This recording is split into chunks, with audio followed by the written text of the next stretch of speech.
Hierarchy பாபத்துக்கே. இந்த பாபத்தை என்ன பண்றோம் தெரியாது, எல்லாத்துலேருந்தும் என்ன வெள்ள கொண்டு வந்துடணும், பாபத்திலேருந்து வியோகமாயிடணும் அப்படின்னு சொல்லி பிரார்த்திக்கிறது மந்திரங்கள்லாம். அப்படி காதால ஸ்நானம் பண்ணிக்கிறதுனால பாபம் போடுறது. சரி, அப்படி முடியலையா, ஏதாவது இடத்துல நதியை பார்க்கிறோம், காவேரியில பார்த்தோடனே ஒரு ஸ்நானம் பண்றோம், அங்கேயும் சங்கல்பம் பண்ணிட்டு தான் ஸ்நானம் பண்ணணும். அப்படி சங்கல்ப ஸ்நானத்தினால குருட ஹத்தியாதி பாபம்னு செகண்ட் லேயர்ல இருக்கக்கூடிய பாபங்கள்லாம் போயிடுறதான். எங்கேயாவது ரிஷிகளை பார்த்தாக்க, தபஸ்விகளை பார்த்தாக்க, புண்ணிய கஷேத்திரங்களுக்கு தரிசனம் பண்ற போறதுனால பாபங்கள்லாம் போடுது.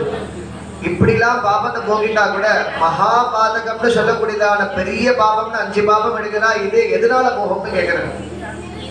இந்த கிரியனால பாபங்கள்லாம் போயிடாது. மகாபாதகம் எதனால போகும்? மகாபாதகம்னா என்னன்னு கேட்டா, பிரம்ம ஹனன சுராபான ஸ்வர்ணஸ்தேய குருதல்பகமனன்னு 5 பாபம் சொல்றாரு. பிராமண வதம் பண்றது, நிந்த பண்றது ஒரு பெரிய பாபத்தை சேர்றது.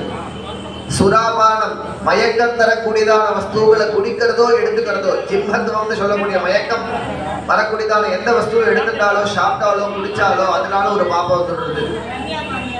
ஸ்வர்ணஸ்தேக தங்கத்தை திருடுறது, பணத்தை ஏமாத்துறது, அதனால ஒரு பாபம் வந்துடுறது. குருகல்ப கமன அந்நிய பத்னியோடையோ குரு பத்னியோடையோ கவனம் பண்றது, அந்நிய ஸ்திரீ கவனம் பண்றது, இதெல்லாம் ஒரு பெரிய பாபத்தை சேர்க்கிறான். இது மாதிரி 4 பாபம் சொல்லிட்டா. 5வது பாபம் தான் ரொம்ப முக்கியம். இதெல்லாம் பண்ண வேண்டாம், அவன் கூடயே போனா அடுத்த பாபம் வந்துடும். எனக்கு குடிக்கிற பழக்கம் இல்லை, சும்மா கூட போயிட்டு வரேன்னு சொன்னா பாருங்க, அவனுக்கும் அதே பாபமே வந்துடும் சொல்றேன். சம்சர்க்க தோஷம். இது மாதிரி பாபம் 5 இது பெரிய பாபம்னு சொல்லக்கூடிய மகாபாதகம் எதனால போகும்னு கேட்கிறா. அவர் சொல்றார், ஜாபாலாத ரிஷிகள்லாம் கேட்கிறார், எந்த மாதிரி பாபங்கள்லாம் போகணும்னாக்க என்ன பண்ணணும்? கிம் ஜப்யேனா அமிர்தத்துவன்னோ ப்ரூஹீதி. எதை சொன்னாக்க பாபத்திலிருந்து விமோசனமாகி அமிர்தம் கிடைக்கும்னு கேட்கிறார். அப்ப சொல்றார், சதருத்ரீயேனேதி. எந்த இடத்துல 100 ருத்ரர்களை பத்தி பேசுறதோ அதை உத்கோஷம் பண்றதுனால பாபங்கள்லாம் போயிடும்னு சொல்லி ஸ்ரீருத்ரத்தை சொல்றார். இந்த ஸ்ரீருத்ரம்ங்கிறது மகாக்னி ஜெயன்னு சொல்லக்கூடிய பெரிய யாகத்துல வரக்கூடியதான மந்திரம். அந்த மந்திரத்தை எடுத்து நமக்கு விபாகம் பண்ணி கொடுக்கிறார் ரிஷிகள். இதை சொல்றதுனால மகாபாதகங்கள் எல்லாமும் போயிடும். வேற எதை பண்ணாலும் மகாபாதகம் போகாது, சிவாராதனையில மட்டுமே போகும். அப்படி இன்னைக்கு பண்ணிக்கூடியதான ஷட்யப்த பூர்த்திக்கு நேத்திக்கே மாமாவையும் மாமியையும் சுத்தி பண்றா, கிளென்ஸ் பண்ணிட்டா மந்திரவதா. எப்படி சுத்தி பண்றா, எதிலேருந்து சுத்தி பண்றான்னா பாபத்திலிருந்து பூர்த்தியா சுத்தி பண்ணி 11 விதமான ருத்ரங்களை ஆவாகனம் பண்ணி, மகாதேவ சிவோ ருத்ரஹா, சங்கரோ நீலலோஹிதா, ஈசானோ விதயோ பீமஹா, தேவதேவோ பவோத்பவஹ, ஆதித்யாத்மக ஸ்ரீருத்ரஸ்ச, ருத்ராணி சமேத ருத்ராஹா. 11 பேரும் பத்னியோட இருக்கா. அந்த பத்னியோட இருக்கக்கூடிய ருத்ரர்களை நேத்திக்கு ஆவாகனம் பண்ணி மகன்யாச பூர்வமா, மகன்யாசம்னு சொல்லக்கூடியது தன்னையே சுவாமியா மாத்திக்கிறா, பரமேஸ்வரனா மாத்திக்கக்கூடியதான ஞாசம். வேற எந்த தேவதைக்கும் இத்தனை பெரிய ஞாசம் கிடையாது, பரமேஸ்வரனுக்கு மட்டுமே இருக்கு. அந்த ஞாசங்களை பண்ணி அதுக்கப்புறம் பார்த்தீங்கன்னாக்க 11 பேர் சேர்ந்துட்டு நேற்றுக்கு 11 தடவை ருத்ர சொல்றா. இந்த ருத்ரம் பார்த்தீங்கன்னாக்க நமஸ்கார பூர்வமா இருக்கு. அதனாலதான் அதுக்கு நமக்கம்னு பேரு. எல்லாமே நமஸ்காரமாவே இருக்கும் பரமேஸ்வரனுக்கு. ஆரம்பத்திலேயே நமஸ்காரம் தான் ஆரம்பிக்கிறது. நமஸ்தே ருத்ர மன்யவே அப்படின்னே ஆரம்பிக்கிறது மந்திரம். உதோ தகிஷவே நமஹா. முடிக்கிற தேவ நமஸ்காரம்னே முடியாது.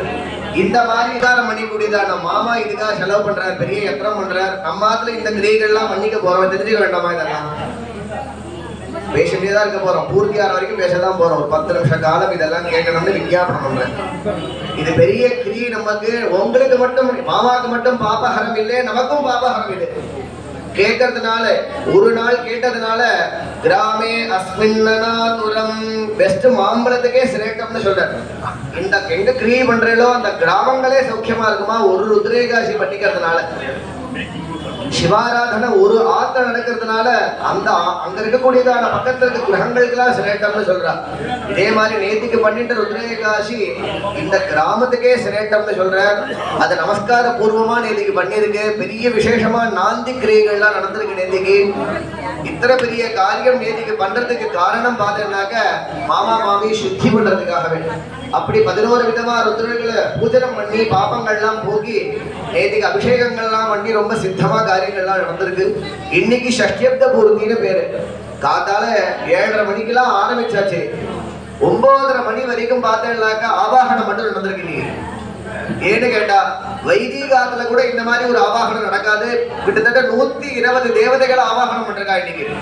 ஷஷ்டியப்த பூர்த்திக்கு மட்டுமே தான் இத்தனை தேவதைகள் உண்டு. வேற எந்த சாந்தி கிரியைக்கும் கிடையாது. எல்லா சாந்தி கிரியைக்கும் பரமேஸ்வரன் தான் தேவதை. அர்த்தபூர்த்தி சாந்தின்னு பண்ணிக்கூடியதான 1 வயசுல பண்ணிக்கூடிய சாந்தியிலேருந்து ஆரம்பிச்சு அதுக்கப்புறம் 50 வயசுல பண்ணக்கூடியதான வாருணி சாந்தி, 55 வயசுல பண்ணிக்கூடியதான ரௌத்ரி சாந்தி, 58ல இருந்து 60 உள்ள பண்ணிக்கூடியதான உக்ர ரச சாந்தி, 60 முடிஞ்சு பண்ணிக்கூடியதான ஷட்யப்த பூர்த்தி சாந்தி, அதுக்கப்புறம் பண்ணக்கூடியதான பீமரசம் விஜயரசம் எல்லாத்துக்கும் பார்த்தீங்கன்னாக்க பரமேஸ்வரன் தான் தேவதை. அவர் மட்டும்தான் பாபத்தை போக்கி நமக்கு முக்தியை கொடுக்கக்கூடியவர். அப்படிப்பட்டதான பரமேஸ்வரனை இன்னைக்கு பிரதான தேவதையா திரியம்பகன ஆவாகனம் பண்ணி அதுக்கு 2 சபார்டினேட்ஸ் இருக்கா. இந்த பக்கம் பிரம்மா, இந்த பக்கம் விஷ்ணு பத்னி சமேதமா இருக்கா இன்னைக்கு பரமேஸ்வரனுக்கு. அதே மாதிரியே 120 தேவதையில 60 சம்பத்சர தேவதைகள், பிரபவாதி சம்பத்சர தேவதைகள் 60. அதுக்கப்புறம் பார்த்தீங்கன்னாக்க 27 நட்சத்திர தேவதைகள், 9 நவகிரகங்கள், அஷ்டதி பாலகால் 8, சப்த சிரஞ்சீவிகள் 7, மார்க்கண்டேயர்